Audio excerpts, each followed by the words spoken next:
Like I said, folks, you gotta look inside and check for anomalies. There's dirt up in there. That's a beehive. An old ass wasp nest that they got up in there. It shouldn't be there. So what do you do with shit that shouldn't be there? Get it the fuck out.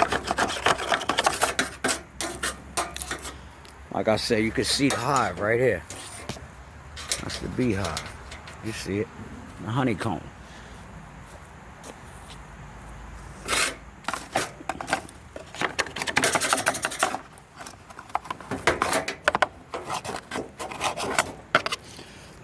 Like I said, sometimes it just takes a little bit of common sense. And you will fix what you have to fix. So it looks kind of clear in all the fans, except for one blade. Let me get that one. And then I'm going to reassemble it and test the fan. Matter of fact, before I reassemble, let me go get my blower and blow that dirt off.